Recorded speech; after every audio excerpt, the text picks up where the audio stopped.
Welcome to Medicare School Daily, where we help you understand Medicare, save money, avoid mistakes, and above all else, get the most out of your Medicare benefits. Now, when you enroll into Medicare, you're going to be issued a Medicare card. And on that card is going to be a very important number called your Medicare claim number. And today's topic is addressing the three ways in which your Medicare number is going to be used.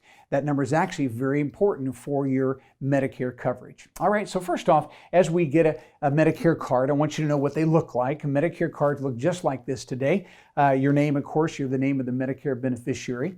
The Medicare number is called our claim number. It's 11 digits that are just some random letters and some numbers. They tell us that these numbers really mean nothing other than it's your personal identification number for your Medicare eligibility. Now, for years, Medicare numbers were actually Social Security numbers. If a person was drawing benefits for Medicare off of their own work record, it would have been their Social Security number. If they were going to draw off someone else's work record, such as a spouse or a previous spouse, it would have been that spouse's Social Security number. So many of you watching this, your parents' Medicare numbers were always a Social Security number. There's reasons why this number is important, which is called our Medicare claim number. Number one, this number provides proof of Medicare eligibility. Just like your Social Security number provides proof that you've been paying into Social Security and you're eligible one day for Social Security benefits, so with our Medicare claim number, it provides proof that we or a spouse has paid into that system for at least 40 quarters and now we're eligible for Medicare insurance, which are, of course, wonderful benefits. So that's number one purpose of the Medicare number. The second reason is this number allows us enrollment into other insurance plans. It is very rare today where someone would have this card only for their Medicare insurance, because if I have A and B only, there's a tremendous amount of exposure, financial risk to me with A and B only. So most people are going to get other insurance products. Now those products are varied. Number one, it is very common for people today to get a drug plan, RX plans. These are called Part D plans. And in order to get a Part D plan, you have to be enrolled in A or B or both. And so I've got to be enrolled in A or B or both. And it is this Medicare claim number that's going to be put on the insurance application in order for me to prove that I'm eligible for a Part D plan. Also, some people are going to get what are called Advantage plans.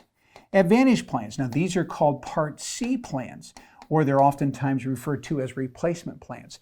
Now, in order to enroll into Advantage plans, which many of you will, you have to be enrolled in Medicare A and B. In other words, you are eligible for an Advantage plan by being enrolled in A and B.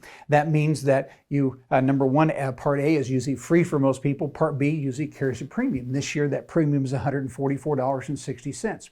So in order to get into the Advantage plan, I've got to be enrolled in A and B, and I have to pay my B premium. That will give me the eligibility. And again, that claim number on my Medicare card is going to be used for the eligibility proof of my Advantage plan. Now, when you're on an Advantage plan, what happens is you do not use this card. In fact, you can put your Medicare A and B card in the drawer somewhere safe, because when you on Advantage plan, that Advantage company is going to issue one card to you, and that's what you're going to use for inpatient, outpatient, and your prescription drugs. Now, to be eligible, have to have one of the cards. Going to use my Medicare claim number on the application, but when it comes to everyday use as far as claims and seeing doctors or going to the hospital, you'll just simply use one card issued by the insurance company. All right? And then that takes us to the other kind of plan, and that would be supplemental plans.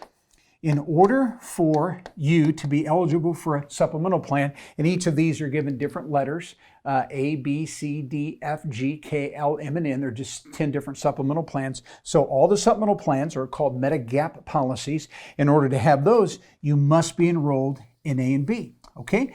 And the difference here is whenever you're enrolled in a supplemental plan, those claims are going to be processed differently. So let me explain how that works. When I'm on a supplemental plan, what's going to happen is this claim number, and remember, these supplemental plans are also called Medigap policies. So I'm eligible because I'm enrolled in A and B, and what's going to happen is this.